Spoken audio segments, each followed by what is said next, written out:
Y'all hooked up? Y'all ready to go? All plugged in and ready to Oh yeah, dude. go for it. Just ready to get friggin'. You got It's a like mic that- stand that- doesn't dangle? That episode of the Futuramas in which Bender plugs himself into this machine instead of doing drugs. That's robot drugs. I see.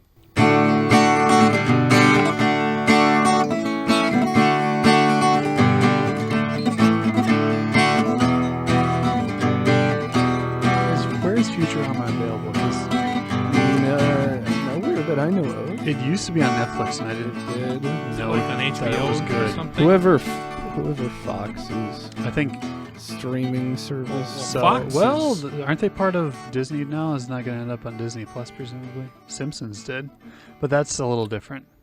I'm assuming Futurama will end up on Disney Plus someday. I hope That sounds weird in concept. it does. I mean, so does The Simpsons. Basically, True. everything that Disney didn't Everything own. that the light touches. Yeah, It's our kingdom. yeah. What about that shadowy place? Get a That's- flashlight, go over there Yeah, well, that's Sony. We don't own it yet. You must never go there. until we buy it. Yeah. Today I drove over to my sister's house to grab our family camera because she was taking senior pictures with one of my brothers, and we went over there, and my nephews had a bunch of their friends over, and they all thought I'd just come off of work, so I was kind of, I don't know, sort of dressed up, and their friends all thought I was my nephew's dad. I was like, man, am I getting the dad bod already? Yeah, it can't be true. But they're like, no, he's our uncle. He's our uncle. I was like, thanks, guys.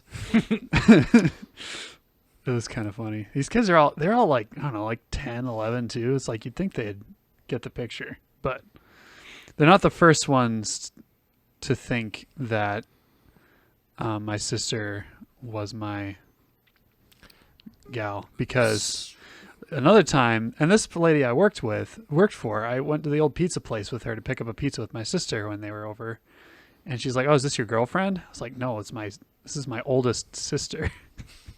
She is. She was 10 years older. She is than 10 me. years older than me. I guess it's a compliment. Like, she looks younger than, well, I'll watch my step, but she's not going to listen to this. So who cares? She does look pretty good for her. Well, okay. She's not old. She looks great. That's what I'll say. I'm just watching you wade Continue through this digging. mire of. This is a minefield I have walked very poorly for as long as I've been alive. It's like I wasn't allowed to know how old my mom was until I was a teenager. Just me. Everybody else knew. It was the weirdest thing. I think, I went through this stage when I was like 5 or 6 where I just told everybody everything about my life. Oh, So they just didn't want me to say that sort of thing to people I don't know. So I didn't know, and then I finally found out. I was like, oh, that's how old. Okay, that makes sense. I was just waiting to see how you would mess that up. My mom is exactly, no. I mean, eventually I knew her birth year and I did the math, but yeah. Mhm. That was sort of the stereotypical never ask a woman about her age or her weight. Or her anything. It's slightly chauvinist, but it's very true. Well, it's them enforcing it. So. Yeah, Yeah. like don't want to get on their bad side because love and charity and all that good stuff. And mom, And mom. don't mess with mom. No. Mom. Mom. Ma. There was I don't Parents- think Mom is listening. No.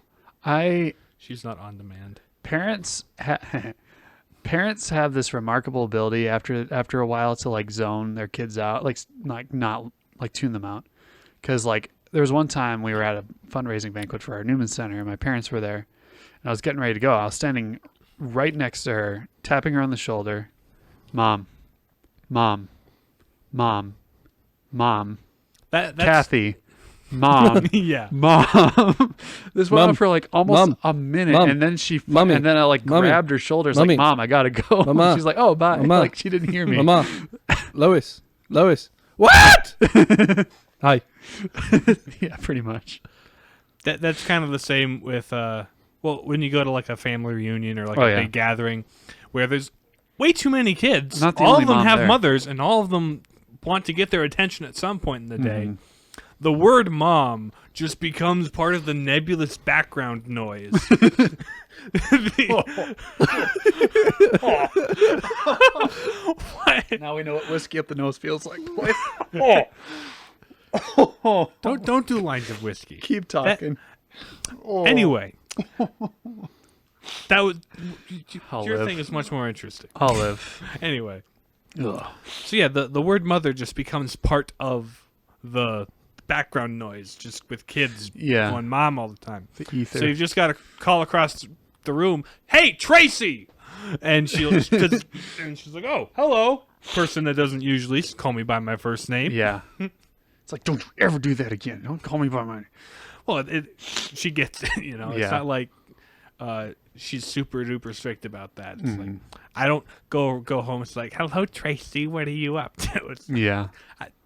people who address their parents by their first name, That's just weird, man. it is so weirds me weird. out. Yeah. It didn't fly in my family at all. I mean, I know what my parents' names like- were. right. Why would you? Yeah. What sort of environment do you grow Like- up in that leads you to do that? I even like take issue a little bit with like calling your uncle, like your aunts and uncles by their first name, just their first name.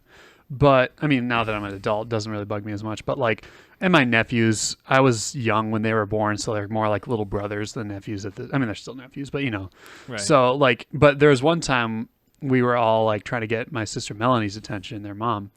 And then the oldest, he was like maybe 3. He's like, "Hey, Melanie," and she like snaps around like, "You don't like, hey, not you. You call me mom."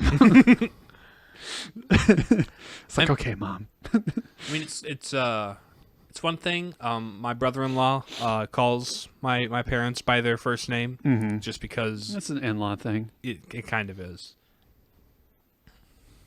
I also think it's weird how you call your in-laws mom or dad. Hmm. That just doesn't. People do that, and No. that just seems weird to me. And somehow it's less weird than like if you have a good friend who's just basically part of the family, they call your mom. Like a couple of my brother's friends were like that. They were just aunt so and so. Yeah, like where they would just like adopt that. That somehow that's less weird than an in-law doing that. I don't know what it is. The funny thing is, when I'm talking about my friend's parents or your parents, I'm like, what do I call them? Do I call them Mr. and Mrs. your last name? At this point, or do I just use their first name? Or do I just say James's mom? mm-hmm. Scott. I was bound out of filial respect, but you guys had free reign. Everyone thought it. I purposefully set up for it. There I was not about to say it. the little softball, like slow pitch. Here you go. Oh goodness, good stuff. Yeah, we're the Palladium Papists having these wild discussions. I'm James. I'm Nathan. And I'm Riley. Today we are talking about kind of a classic film. We're going back a few decades, Yeah, classic. like I classic suppose. in terms of it's a pop cult culture. classic. Yeah, cult classic. I don't even know if it's got a cult following. It's Well, like pretty culture mainstream. classic then, Sure. in the American Pop culture classic, yeah. Yeah, It's as classic as always from the time. dinosaurs. Dinosaurs. We're talking about Jurassic Park, which Jurassic had no Park. clean segue from talking about James's mom. So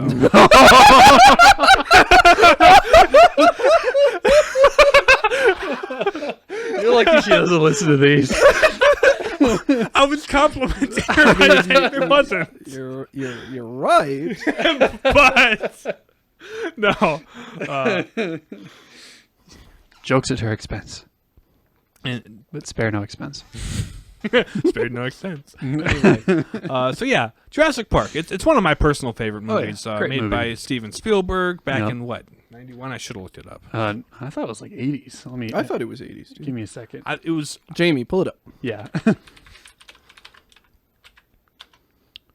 It's like either really late 80s or like. Oh wait, 91. hold on. It's 93. 93. So you're right. It is 90s.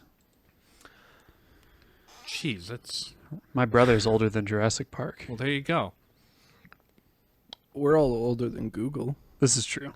Oof. That's less weird to me. Well, yeah. Since It's weird to kids who grow up in this day and age. Yeah, I should start telling my nephews that. And like, that's what I should have said to their friends today. It's like, hey, I'm older than Google. So much their little brains explode, but not actually, because don't wish harm on children. But Do you saying you actually expected their brains to combust by telling them that you were older than an internet company? I would be slightly worried if that was the case. I mean, I doubt they'd even melt. It would just It's like, be imagine kind of like becoming, it's like the sort of the joke sketch in Monty Python where you like you say the joke and people like die. Like, I'm older than Google and your brain explodes. Like, I've become a weapon. Joke. But anyway, this has nothing to do with Jurassic Park. I mean, we were talking about dates and it segued. Anyway. Yeah, anyway. As many of you may know, Jurassic Park is a movie about a dinosaur zoo. Mm-hmm. What happens is there's this rich guy, John Hammond, who's like, hey, do you know what would be great? Dinosaurs. Yep. So but how do we bring back dinosaurs? He's how kind do of we a do theme park guy. He kind of is a theme park guy. But everything he's done has failed so far. Mm-hmm. And that kind of influences his character. And yeah, he still has quite a bit of money for some reason. Yeah. So what they do is they find fossilized mosquitoes in amber and use them. They like extract the blood from the mosquitoes that have been fossilized in amber since the dinosaur period, and use that as a source of dinosaur DNA. They do some manipulation, sci-fi mumbo jumbo, Splice them with frogs and lizards and plant them in goose just eggs to or fill whatever. the genetic code so they can have a product they can turn out. And they start this little park on this little island off the coast of South America. Yep. And after getting it initially started up, he's like, okay, I need people to come review this and take a look at this and give me advice and such. And basically be the experts. So like this thing's ready to go. Yeah, pretty much. Get it expert certified. So he gets there's Alan Grant, who's a paleontologist. His partner, Ellie Sattler, who's a paleobotanist. Kind of a love interest, obviously. They get Jeff Goldblum, who is a Jeff Goldblum. He's just get Jeff Goldblum, and it's amazing. He's like a chaos expert or something like that. He's like a mathematician who You is mean into the chaos. Chaos Emeralds? You mean the chaos theory? No. And his lawyer's there. There's some other people there. His grandchildren show up because you got to test it with the target audience, Even though he's Scottish, his remarkably American grandchildren. I mean, Well, that's a I mean, it's generation not- It can removed. happen. Yeah, fair enough. Scottish kids with accents would have been way better. But Anyway, so also there are other companies who are like, hey, you got dinosaurs? We want dinosaurs. How about we send a spy in to hack into your system, steal some stuff, and bring them back to us? How could that possibly go wrong? And so they contract they I think bribe or whatever Dennis Nedry, who runs the security systems, to get them samples of DNA, and so that'll mix into the plot later. yep. Because they're out on the tour. There's a storm coming in, but they're still on the tour anyway. It's fine. They'll be back before the storm comes in. It's all peachy hunky-dory, until it isn't.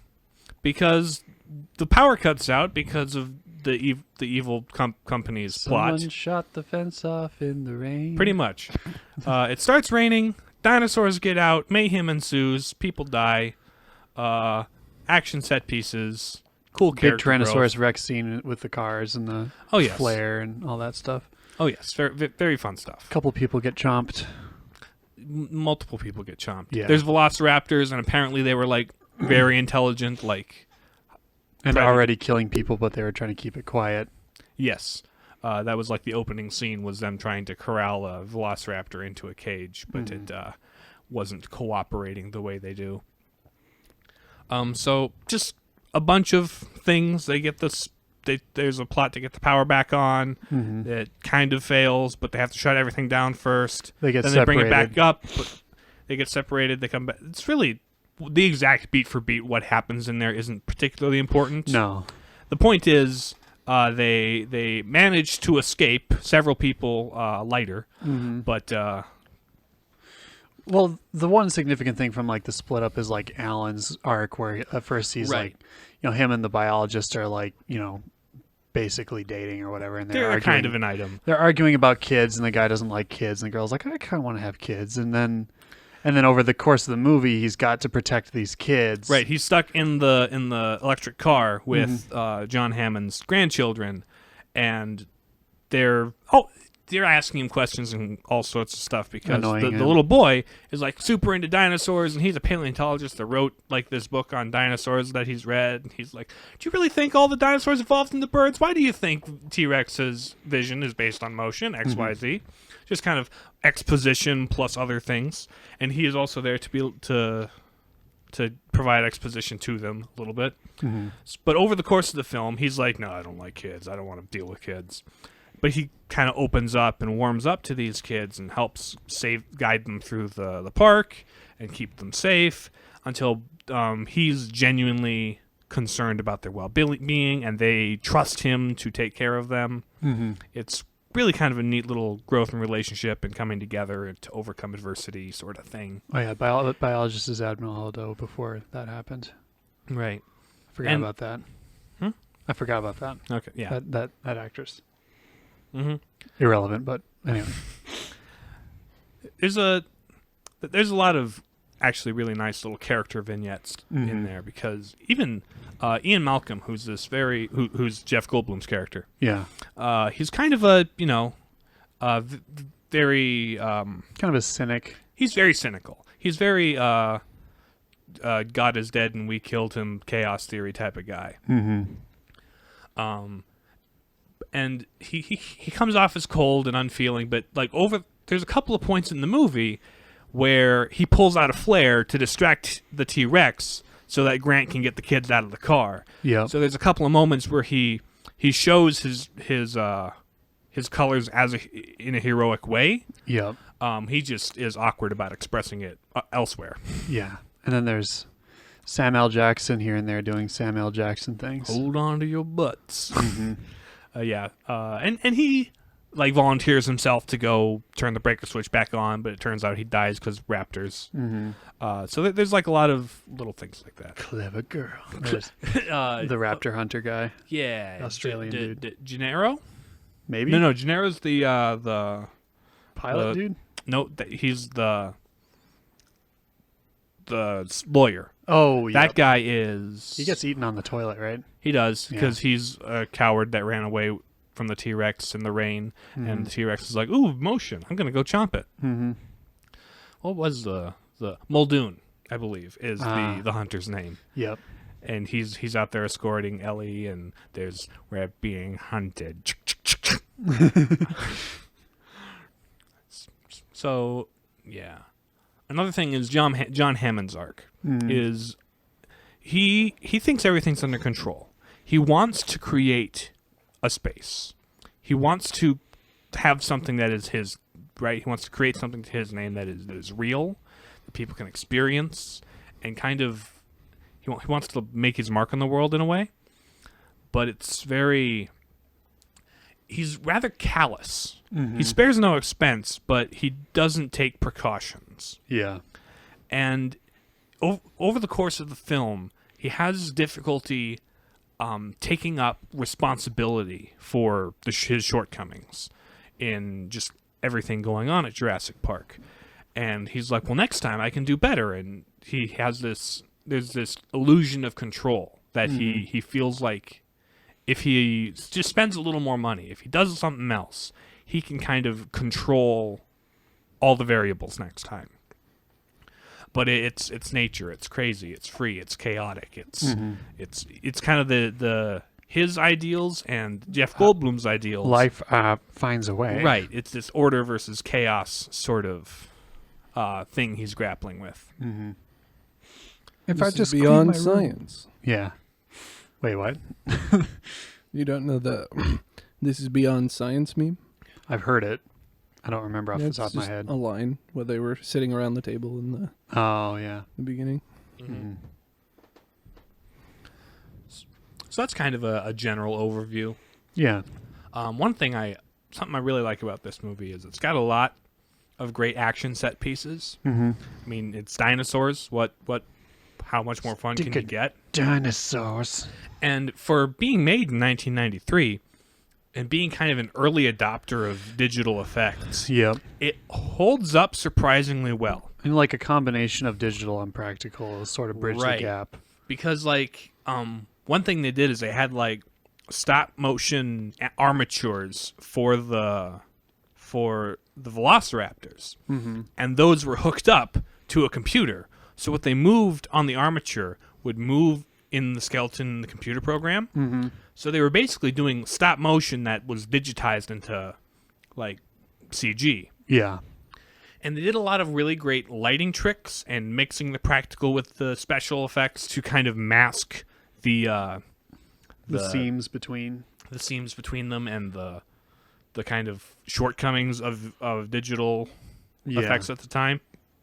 Like the T-Rex scene in the rain. Mm-hmm. It's kind of difficult to tell what is computer generated, what's stop motion, what's other practical, based on, well, they put a filter of rain in front of everything. You can't see what's going on clearly. And kind of low lighting, a lot of highlights and different things like that. Yeah, There, about all so- you can see. So a lot of like really hyper close-up shots on the dinosaurs when you're... And plus, the darkness and the rain creates this really sort of Darkness, tense rain. situation. So it's a very cinematically rich scene. And for there being a lot of people getting chomped, it's actually done tastefully, like off screen. Yeah. They'll like pan down and you'll hear someone scream, and that scream, not screen. Screen. You can hear someone You scream. can, Scream. you can hear someone scream. But and then like, you know, the water running off the road will turn red for a minute, you know. Mhm. There's a lot of like really tasteful cinematography to keep it PG-13, but also imply that People are dead. people are dead. Yep. Or that cow got eaten straight off of that crane.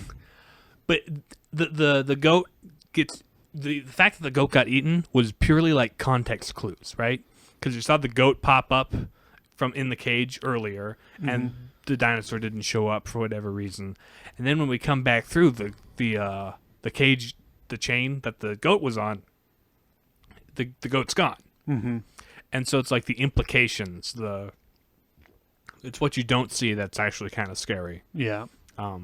So I That's sort of a Spielberg like thing during that era, because like after Jaws, it was what you don't see that was really scary, I think and the moments that you do see it are pretty impactful. I think I like creepy stuff when they make you make the connection yourself. Yeah. Because the scenario you come up with in your head is going to be way scarier than anything they can show on screen. Mm-hmm.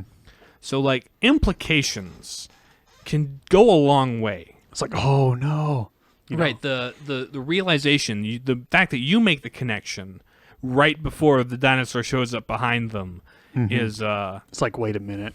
Oh, I know what's gonna happen. Oh no. So it helps with the anticipation part of building that spooky atmosphere of ooh, dinosaurs. But it's also science fiction monster movie type Yeah. stuff. So it's not like super intense. It's like, but it's still kind of creepy and it's cool. So yeah, visually it holds up really remarkably well. Later ones tried to do more and widen the scope, and the later Jurassic Parks aren't as good as the first one. I'm just. gonna I've say never that. seen them. I don't really plan to. I've seen You Jurassic should World. read them. Yeah, this is a book series as well. I think there's like at least There's three There's books. 3 I books? believe. 3 books. Yeah. I read the first one, and this is actually one of the few cases where I kind of like the movie better than the book. I think a lot of the characters in the book are a lot less redeemable. They're a lot less likable. For one thing, Ian Malcolm isn't Jeff Goldblum in the book. Oh. So there's that. But Yeah. also, John Hammond doesn't have any self-awareness or realization at the end like he does kind of in the movie, because he dies because of his hubris. He walks out and it's like, no, it's perfectly safe, and then he gets swarmed by a bunch of tiny dinosaurs. And then just a bunch of other characters are just kind of... I liked the way they were handled in the movie better. They were more appealing and more... You wanted to see them win. Yeah. There were more unlikable characters you didn't want to see win in the So it was a case of good writing on the part of the movie crew. Or a case of altered intention. They had a different sort of thing about it. I think the book was going for more of a quasi-Lovecraftian thing, where it was not just this eldritch horror that is looming and is going to ruin everything eventually. It's sort of like that sort of suspense, but with a bit of payoff in terms of it actually occurring. And you see that with the sort of the way that John Hammond's character plays out in the book versus the movie, where he just, it's a tale about human, like, hubris and eventual, like nothing's ever going to work out. Sort of the arrogance of, like, sort of the progressive scientism. Yeah. Like, we'll just advance to the point, ad nauseum and with no consequences. They had different intents about what they wanted to do with the characters, and each has its own merits. Explain Lovecraftian for a second, because I've heard that used a lot, and I've never actually understood like what it tends to. I assume it's a reference to like a specific author's style. Yes, H.P. Lovecraft. Okay, he kind of did these. Cthulhu is one of the things that the characters he did. Long may he reign. But it's this sort of looming despair and these extremely ancient and powerful creatures that you never actually see. And they're just, the threat of them constantly looms, and it's all about gloom, doom, and human suffering. Yeah. I think that is... Everything is bad. Dark Souls is heavily influenced by this sort of Lovecraftian mythos, especially Demon Souls, but yeah.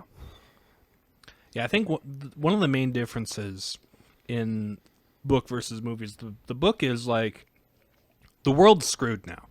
You brought back dinosaurs, and that was an objectively bad thing. They're out there now. So the book has a very pessimistic and gloomy outlook to the whole thing. Hence Lovecraftian. Right. Yeah. The movie is like, look at the marvels of nature. Listen to this surging John Williams score as you watch these majestic creatures that once roamed the earth do their thing. So there is kind of this, well, we screwed up and the world's never going to be the same again, but look at how pretty they are. Look how majestic that Triceratops is. So I think that's like the key difference between the tone of the book and the movie. Yeah. And that carries through to all the movies. Which, from a movie standpoint, especially in that era, would have made it more marketable. Well, it's like all the special effects and dinosaurs. Look at the cool dinosaurs. And imagine if Jurassic Park was depressing. Like, would people love it as much? Probably not. I think it would have been more of a cult classic. It wouldn't have been the box office hit. Yeah. For all its, splendor of the time at the time, if it was like a depressing ending, I don't know if people would have liked it as much. But I guess we'll never know because people like it a lot. I enjoy it enough to make a Chris Pratt one, 2 of them, for better or worse. I mean, Didn't they make Jurassic 3 of World the was Chris all Pratt right. ones? It was okay. But it was really was there okay. A third one? I thought there might have been. They made a I second thought there was one. only 2. They only made 2 maybe so far. Maybe that's the case. I thought the first Chris Pratt one was all right. It felt like a pseudo remake of the original, but that may be why I liked it. Yeah. The second one was just kind of dumb. I mean, it was sort of out of touch with what the original Jurassic Park had. Yeah. It brought out a lot of the same elements. I mean, it's sort of on the remake trend of the last 10 years. Kinda. Except for it wasn't the worst offender compared to some other films. It wanted to be a little original, but not too original. It's like it's not a T-Rex, it's a genetically modified Super Rex because weren't the to original boost T-Rexes attendance. genetically modified Super Rexes? But it's more Rex. Oh, this one can turn invisible. This one's got a raptor brain. I think it would have been funny if they like, played that for laughs, and it's just constantly running into things because it's too big, not as nimble. I don't want to use my head. Roar! What is that actor's name? Wallace Shawn, Yeah, Wallace Shawn. the Yeah. inconceivable guy. Yep.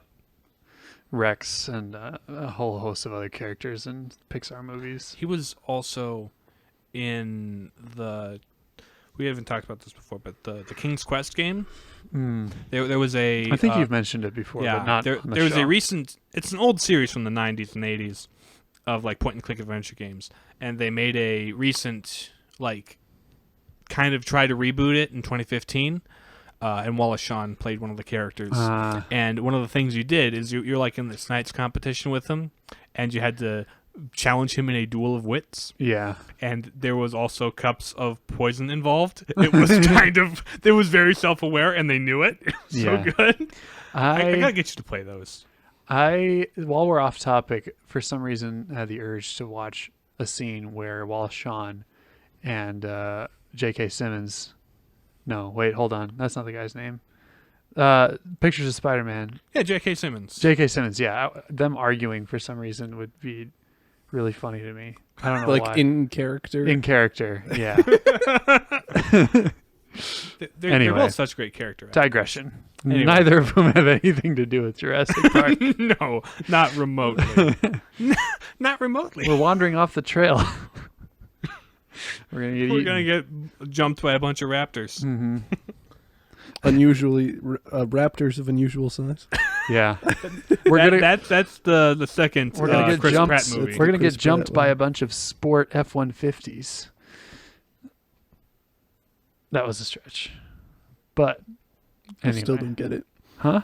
I still Well, don't get it. like the Raptors is like the kind of trick, quote unquote, tricked out car that they sell, like truck that they sell. It's like a normal pickup truck, but it's like cooler looking. It's called the Ford Raptor. This goes beyond a stretch. I know. Well, they share a We've name. ascended beyond. Yeah, we've ascended beyond a stretch. Ascending beyond Jurassic Park. Downward spiral. Downward spiral, downward spiral. Should we talk about like compare, like we've already sort of touched on it a little bit. Should we compare it to like the more recent iterations? I mean, there's also the 2 and 3 from the 90s that were mostly merely okay. Mm-hmm. The second one was fun because it had more Jeff Goldblum in it. Yeah, I think the novelty of the first one was really its high point. It kind of was. There was some cool stuff they did in the other one, some fun set pieces with new dinosaurs. Mm-hmm. But none of them It's like, what if this, but more? Well, actually, one thing that was kind of cool they did in the sequels is there was a lot of little set pieces from the book that weren't in the first movie. But in the second and third one, they borrowed some of those scenes and put them in there. In the second one, there's this scene where a T-Rex has them trapped behind a waterfall, and that's from the book. Okay. In the third one, there's a scene where they're on a boat going through like this pterodactyl bird cage, like a gigantic bird cage, and that's lifted out of the book. That was Grant and the two kids were doing that in the book. Pterodactyl. But in the third movie, it was Grant and some other people. Depending on who you're with, that game can be awfully difficult. Anyway, digressions again. So yeah, there was some cool stuff like that. But for the most part, the third one got really dumb because there was like this whole thing where the raptors were like made to be way more smart than they actually should have been, because it's like, oh, I'm sorry we stole your baby egg. If we give it back to you, you won't eat us, right? Cool, we're good. And it's like, No, that wouldn't happen like that, movie. No. You are dead, movie. Anyway. If it was a velociraptor, I would have eaten you. But and then the newest two, Jurassic World 1 was fun. Serviceable. It was a kind of a retread of a lot of stuff from Jurassic Park 1, but But heavily leaning into just in CG. yes, Which makes sense. that's the way movies are made nowadays. But it didn't And quite land. It had quite the ending. I loved the battle between the T-Rex and the Indominus, and like the giant like megalodon or whatever comes up and chomps him and drags him underwater. Yeah, There's there were some cool moments. There was some fun, like I like watching dinosaurs smash into each other. I'm a 12-year-old. Yeah. But like Jurassic World 2 was. I never saw it. I It don't was really very plan dumb. to. It was very dumb. Like the There was, blizzards like- weren't even that good. For one thing, it started out. The first half was like this When they did that disaster promo movie. DQ. Well, the whole kind of thing was a disaster. But there was like we're on this volcanic island and the volcano's erupting and we've got to like save some dinosaurs Or just let them go extinct again. That was the thing. There was like the question was, do we save the dinosaurs? Or do we let them go extinct like they should have been in the first place? Mm-hmm. And there's like dinosaur activists who are like, no, these are things we got to save. When And Jeff Goldblum is like back doing. life finds a way. Mm-hmm. But no, and there's some really dumb scenes. Like you can't get that close to lava and survive, Chris Pratt. This isn't a video game. Yeah. This isn't a Mario game. You can't. You would jump over lava suffocate like long that. before. Then, like the second half, there was this thing about a new genetically modified super special dinosaur that's like a super hyperraptor thing. And there's also a little girl that's apparently a clone of this guy's daughter that he missed because What? cloning is a thing in this universe. And she's What? like, I'm like the dinosaurs. I'm a clone. You can't kill them. I'm going to set them free and let them roam because... What? And I'm like, dude, they were get gassed and died because they're blight on the earth that John Hammond should have left in the ground. Stop it. Oh, what? Yes, it got dumb. Oh. Well, Yeah. Okay. They didn't even just have his granddaughter come back. It's like, no, she's a clone. No, this is a different character with a different granddaughter. But Oh. like this other character who apparently worked with John Hammond, even though we never saw him in the first movie, Cheap. because Cheap. we need a new character for this movie. We need to backfill. He's the character. guy that has a daughter that died, and he cloned her to be his granddaughter, and it's this whole thing. Huh. It's a dumb movie. Yeah. The first one is like the good one. I like that one a lot. It's like Mhm. it's one of my favorites. If I had to say like top 10 or top 5, it'd be up there. Hmm. Like we're talking original Jurassic Like Park. original Jurassic Park. Not one. Jurassic World. Not Jurassic World or 2 or 3 or Jurassic World 2. The rest of them are meh. Mm. There's some Yeah, fun that's kind of stuff, my but- general impression of them as well. Yeah. Hmm. I can't compare them to the sequel books at all because I hadn't read the sequel books, just with the first one. Mm-hmm. How many books? There's 3 books? I think so. I think we said? Yeah.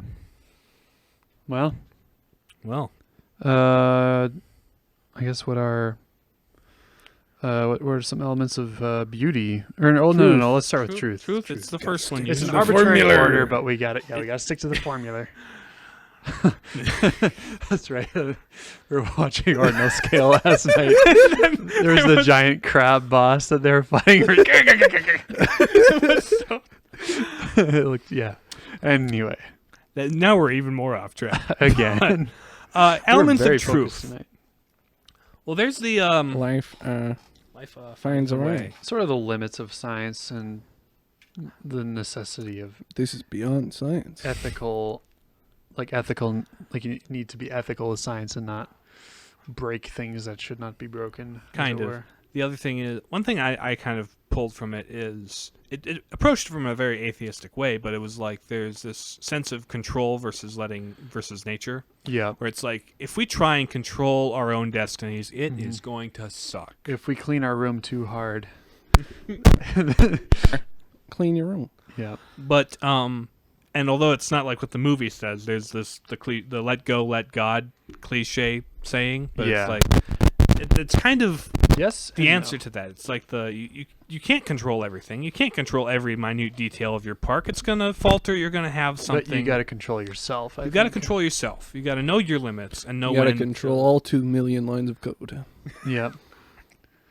Control Alt Delete your way out of that street. Control a backspace. Stay on target.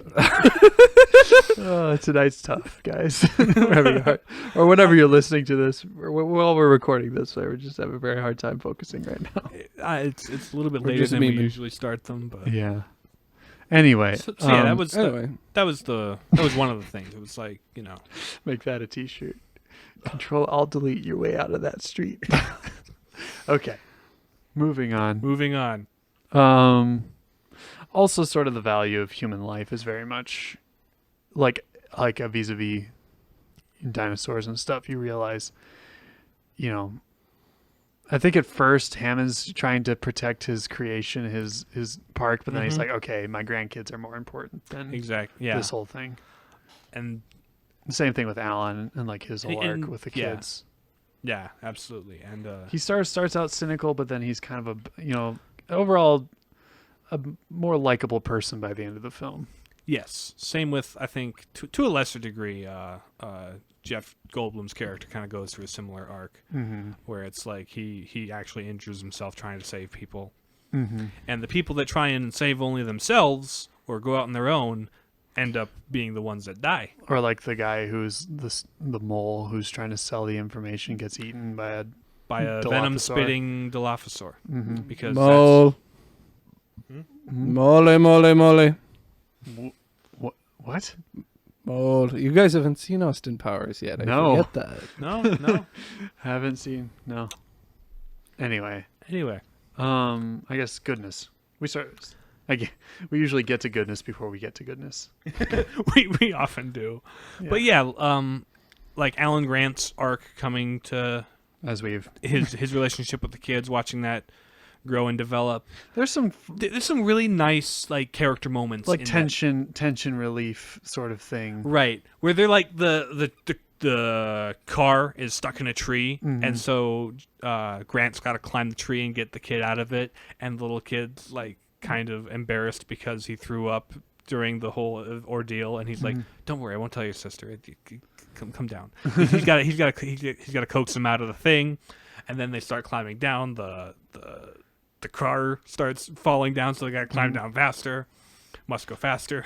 And then there's the whole deal where they're like sitting in the tree for safety, and then they're just the kids are kind of telling dumb dinosaur jokes. To Yeah, pass just the time. trying to like the moments of reprieve between the action set pieces where Grant just gets to have some time with the kids where they talk about how cool dinosaurs are. Those are some of the cool, like the nicest parts of the film. Yeah. Then there's like the conversation between Ellie, the paleobotanist, and John Hammond over ice cream. Oh yeah. Just a simple little scene where the power's out and the freezer's broken, and so they've got to eat the ice cream or it'll go to waste. And so he's just sitting there eating ice cream, lamenting how his past business failures and how next time it's going to be different. And she's like, but Is it? But is it though? The illusion of control is no different than when you had just a flea circus that was nothing but moving animatronic parts. You know, there's a lot of like really kind of genuine moments of peril, human connection, Yeah. self-sacrifice sort of moments. One sort of little detail, and maybe this is a goodness thing, I don't know, but not really. But it's sort of an interesting detail about the movie is like, John Hammond trying to control everything.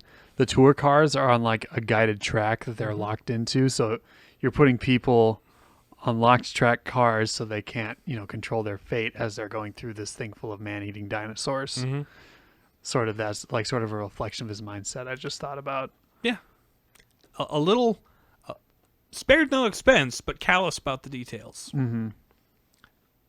And I appreciate that he kind of, by the end, he grows past it. One of the last lines of the movie is Alan Grant sarcastically, as they're getting into the helicopters, like, "I have formally decided to not endorse your park." And then John Hammond's just kind of like, "Yep, so have I." Yeah. We definitely learned our lesson as we fly away into the sunset. And Or have the four more movies happen. Yeah. Because we totally learned Because our lesson. dinosaurs, I mean, come on. Let's see. Beauty. Once again?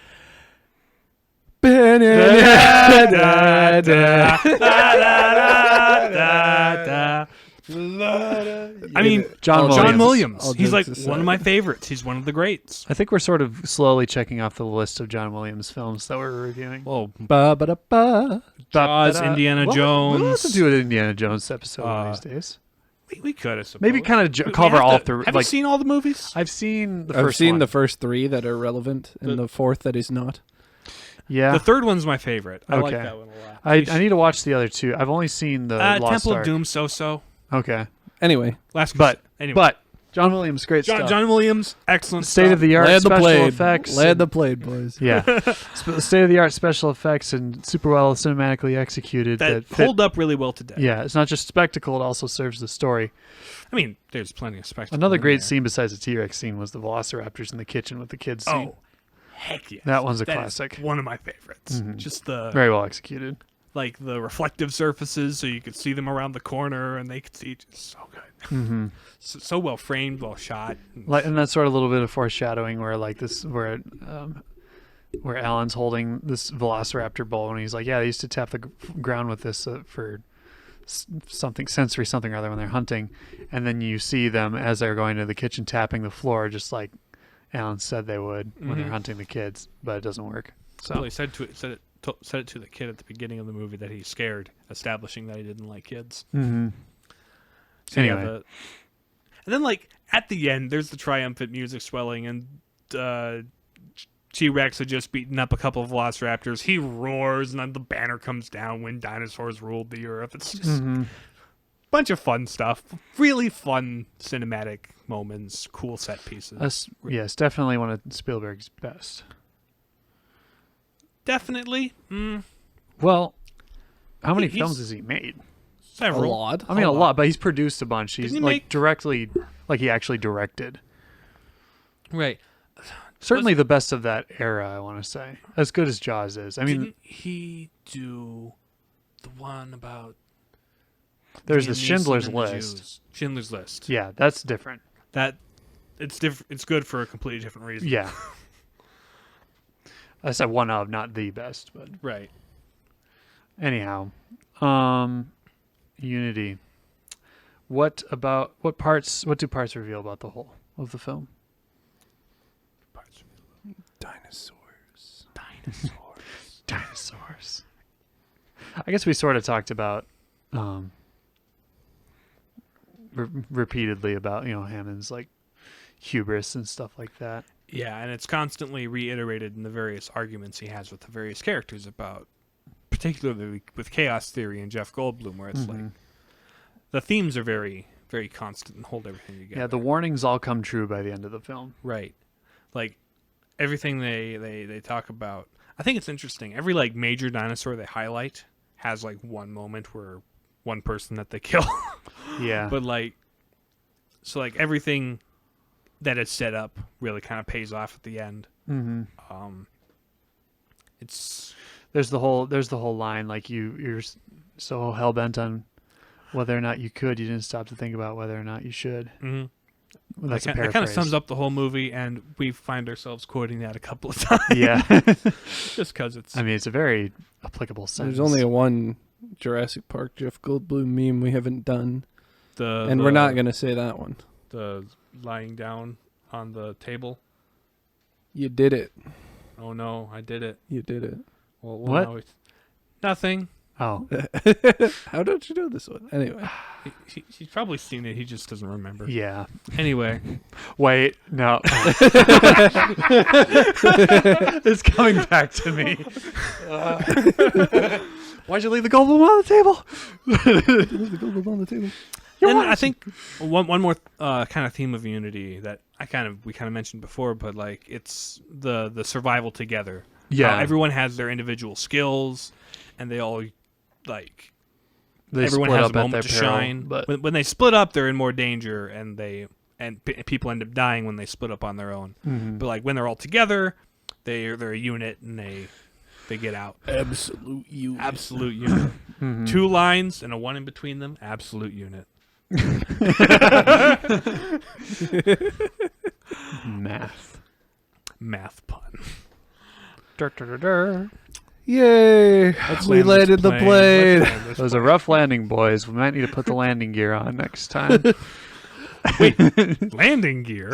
Landing gear. That's not a bad idea. I think the kids got something. 3, 2, 1 penguins. We'll have to do a VeggieTales episode. Maybe. Will we to? have to? Well, I don't know. I mean, I like Jonah a lot, but like I don't know. We don't need to talk about.